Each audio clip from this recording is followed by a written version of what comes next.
हाय। आज हम बात करेंगे कि कैसे हम अपने सबकॉन्शियस माइंड का उपयोग करके अपनी बड़ी से बड़ी प्रॉब्लम को ठीक कर सकते हैं, उससे निजात पा सकते हैं। आज हम केस डिस्कस करेंगे डॉक्टर जो डिस्पेंजा का, जिन्होंने अपनी बहुत ही सीरियस बीमारी को अपने सबकॉन्शियस की पावर से ठीक किया। डॉक्टर जो डिस्पेंजा कहते हैं कि जब वो कैलिफोर्निया में एक नौजवान थे और ठीक एक्सीडेंट से पहले भी वो 3 घंटे तक योग करते थे और उससे पहले वो मार्शल आर्ट्स भी करते थे, और साथ ही साथ वो बहुत पहले से सालों से सबकॉन्शियस माइंड के बारे में पढ़ाई कर रहे थे। वो कहते हैं कि मुझे 20 साल की उम्र से ही इस बात का एहसास होने लगा था कि जो भी दुनिया हम देख रहे हैं ये सब इमेजिनेशन है, ये सब हमारे मेंटल इमेजेस द्वारा बनाई हुई दुनिया है। डॉक्टर जो कहते हैं कि 1986 के उस एक्सीडेंट के बाद उनका ये विश्वास पूरी तरह से बदल गया। हुआ ये कि जब वो ट्रायथलॉन रेस में साइकिल चला रहे थे तभी अचानक से एक एसयूवी ने उन्हें टक्कर मार दी और वो लगभग 15 फीट ऊपर उछले और बहुत तेजी के साथ सड़क पर पीठ के बल गिरे। वो इतनी जोर से गिरे कि उनकी जो रीढ़ की हड्डी थी उसके कुछ हिस्से पाउडर की तरह पिचक गए।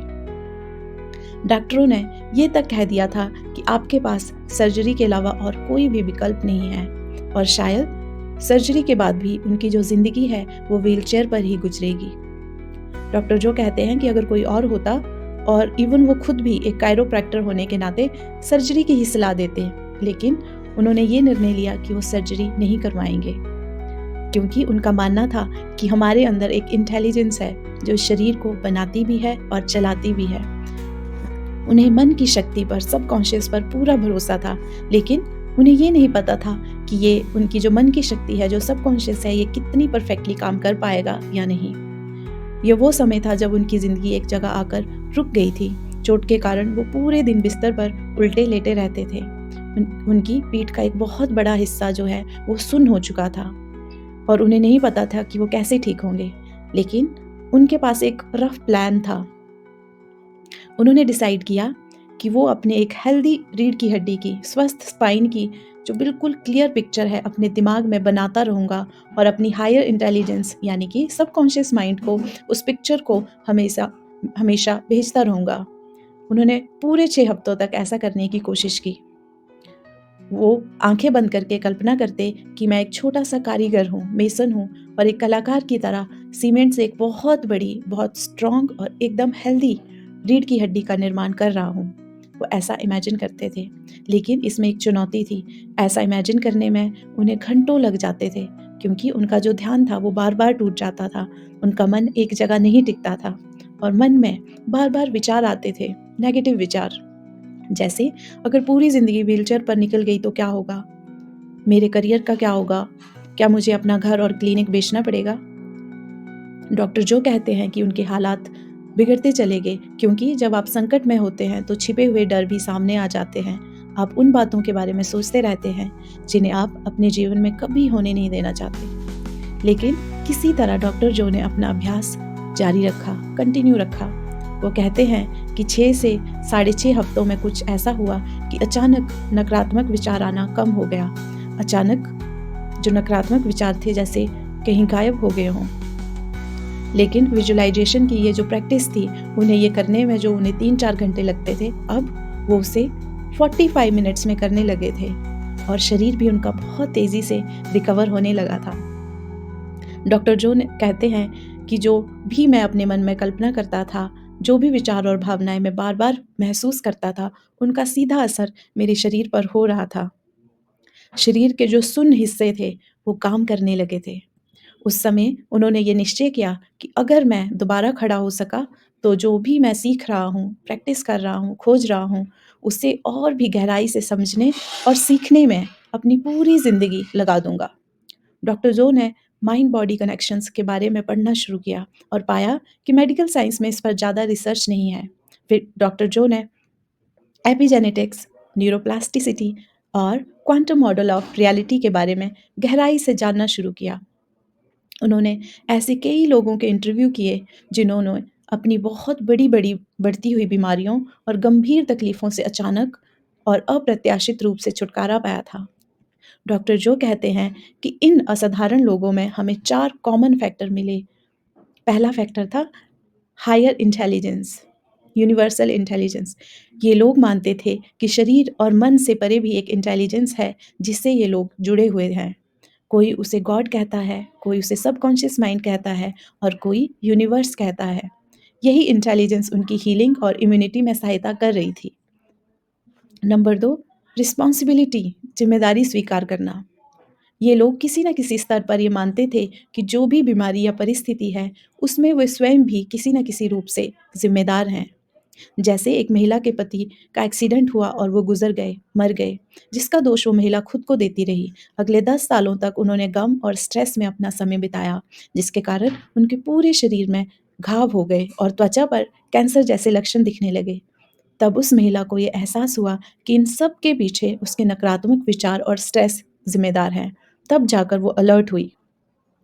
उसने अपने बेकार विचारों के चक्र को और ओवर थिंकिंग को बदलना शुरू कर दिया। डॉक्टर जो कहते हैं ये बहुत ही कठिन काम है, क्योंकि हमारे मन का दूसरा नाम ही मूवमेंट है। हमारा जो ध्यान है, जो मन है, एक जगह पर कभी नहीं टिकता। इसीलिए उस मन को एक पॉइंट पर फोकस करना बहुत कठिन है। आपको अपनी सोच के बारे में बहुत अलर्ट होना पड़ता है और अपने विचारों, भावनाओं और इवन व्यवहार की जो ज़िम्मेदारी है, वो भी लेनी पड़ती है। आपको सिर्फ़ पॉज़िटिव विचार, पॉज़िटिव भावनाएँ और अपना व्यवहार भी बहुत पॉज़िटिव रखना पड़ता है। जब आप पूरी एकाग्रता के साथ आँखें बंद करके किसी इमोशन या फीलिंग को चुनते हैं और उसे अपने अंदर महसूस करते हैं या अपने भविष्य को देखते हैं, और इस समय या यदि आप पूरी तरह फ़ोकस्ड हों, तो आपका दिमाग अंतर नहीं कर पाता कि ये रियलिटी है या इमेजिनेशन है। इससे दिमाग में नए न्यूरल कनेक्शंस बनते हैं, यानी आपके मस्तिष्क की न्यूरल वायरिंग चेंज होने लगती है। दिमाग के ये बदलाव वो प्लेटफ़ॉर्म है जहाँ से जीवन में अच्छे परिवर्तन शुरू होते हैं। आप अपनी पुरानी मानसिक आदतों और भावनाओं के चक्र से बाहर निकल सकते हैं। जब ऐसा हुआ तो ये लोग बिना किसी बाहरी कारण के ही शांति, आनंद और ग्रैटिट्यूड महसूस करने लगे।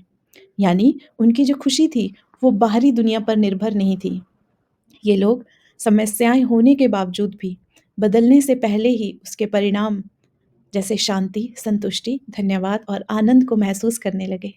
यानी कि फॉर एग्ज़ाम्पल, अगर आप कोई बहुत अच्छी नौकरी पाना चाहते हैं, लेकिन अभी आप बहुत सारे इंटरव्यूज़ दे रहे हैं और इंटरव्यूज़ क्लियर नहीं कर पा रहे हैं, तो ये लोग कभी भी निराश नहीं होते थे। ये लोग पहले से ही सोच कर रखते थे कि उन्हें वो उनकी जो ड्रीम जॉब है वो मिल चुकी है, और उस वहाँ काम करने से, उस वहाँ से जब सैलरी मिलेगी, उससे जो खुशी, जो आनंद उन्हें महसूस होगा, जो ग्रैटिट्यूड महसूस होगा, वो पहले से ही उसे उस वर्स्ट कंडीशन में भी फ़ील करते थे। इससे क्या होता था कि उनके जो दिमाग की न्यूरल वायरिंग थी, वो एक पॉज़िटिव तरीके से चेंज होने लगती थी, और वो और भी ज़्यादा मोटिवेशन के साथ अपनी जॉब सर्च में लगे रहते थे। ये एक बहुत ही कॉमन और छोटा-सा एग्ज़ाम्पल है। डॉक्टर जो कहते हैं, gratitude is the ultimate state of receiving. यानी कि अगर आप कुछ रिसीव करना चाहते हैं, तो उसे रिसीव करने से पहले ही आपको ग्रैटिट्यूड फ़ील करना होगा, जैसे आपको वो चीज़ ऑलरेडी मिल चुकी है। जब आपको भीतर से खुशी और शांति महसूस होने लगती है, तो शरीर और मन का संकेत जाता है कि आप अपनी परेशानी, सीमाओं और दुखों से ऑलरेडी मुक्त हो चुके हैं, और फिर मन और शरीर उसी तरह व्यवहार करना शुरू कर देते हैं। जो जिस चीज़ के लिए हम पहले से ही ग्रैटिट्यूड अपना लेते हैं, पहले से ही उससे मिलने वाली खुशी को फ़ील करना शुरू कर देते हैं, तो हमारा जो मन और शरीर है, वो उसे पाने के लिए पूरी तैयारी करता है, और लोग पूरे उत्साह से अपने लक्ष्यों की ओर काम करने लगते हैं। इस कॉन्सेप्ट को समझने के लिए मैंने आपको 2-4 चीज़ें और ऐड की हैं, और इन गहरी बातों को मैं आपके सामने रखना चाहूँगी। Attention is your responsibility, number 1 fact. जहाँ भी आप ध्यान लगाते हैं, वो चीज़ पॉज़िटिवली बढ़ती रहती है। ये समझना हमारे मन को प्रोग्राम करने की पहली सीढ़ी है। अगर आप कुछ पाना चाहते हैं, तो वहाँ पर आपका अनडिवाइडेड जो है अटेंशन होना चाहिए, और आपकी जो निरंतरता है, वो उस अपने लक्ष्य पर हमेशा बनी रहनी चाहिए। Number 2, emotions and experiences. सकारात्मक भावनाएँ महसूस करना आपको अपने लक्ष्य से भावनात्मक रूप से जुड़ाता है। आप इमोशनली कनेक्ट होते हैं। यही वो जगह है जहाँ से जो पॉज़िटिव चेंज है, वो स्टार्ट होता है, क्योंकि दिमाग जो है, वो मेंटल इमेजेस और फिज़िकल रियलिटी में जो है, वो अंतर नहीं कर पाता। जो भी आप पूरे फ़ोकस के साथ, पूरे बिलीव के साथ विजुअलाइज़ करते हैं, जो भी फीलिंग्स आप अपने शरीर में बार-बार महसूस करते हैं, हमारा दिमाग उसे सच मानने लगता है। न्यूरल वायरिंग में बदलाव साबित ये करता है कि जो मेंटल रिहर्सल और विजुअलाइज़ेशन है, वो एक्चुअली काम करते हैं। जब भी आपका जो पास्ट फीलिंग्स हैं, हम उनसे निकलने की कोशिश करते हैं, तो जो सेल्फ डाउट है और जो चिंताएँ हैं, वो हमें परेशान करने लगती हैं, क्योंकि मन नहीं चाहता कि वो अपनी पुराने पैटर्न से बाहर निकले। इसलिए आपके पास कोई ना कोई ऐसी हैबिट होनी चाहिए, आपका लाइफ़स्टाइल, आपका अभ्यास ऐसा होना चाहिए कि आप लाइफ़ में अगर कोई नई चीज़, कोई बेटर चीज़ पाना चाहते हैं, तो आपको विजुअलाइज़ेशन करनी चाहिए बेटर चीज़ों के बारे में, बेटर गोल्स के बारे में। मेडिटेशन कर सकते हैं या ब्रीदिंग प्रैक्टिसेस कर सकते हैं या अपने ड्रीम्स को, अपने लक्ष्य को आप किसी कॉपी पेन पर लिखना शुरू कर सकते हैं। उसे रोज़ पढ़िए और उस पर केंद्रित रहिए, फ़ोकस्ड रहिए और तब उसे पाना बहुत आसान हो जाएगा। चौथा है मन पर काबू पाना। जब हम दुखी होते हैं तो कुछ विचार बार-बार परेशान करते हैं, लेकिन इसका दूसरा पहलू ये है, यदि हम असफलता को व्यक्तिगत रूप से ना लें और दुखों को सीने से चिपकाए ना रखें, तो जो हमारी ऊर्जा है वो कभी स्लो नहीं होगी, हम हताश महसूस नहीं करेंगे और उस समय हम सर्टेनली जो है हम सक्सेसफुल होंगे। क्योंकि सफलता कुछ और नहीं है, सिर्फ़ आपकी एक मेंटल स्टेट है, यानी सबकॉन्शियस माइंड का एक रिफ्लेक्शन है। यानी कि अगर कोई चीज़ आपके सबकॉन्शियस माइंड ने ठान ली कि आपको ये करना है, तो वो आप ऑलरेडी अचीव कर लेते हैं। वो आपकी एक मेंटल स्टेट ऑलरेडी बन जाती है।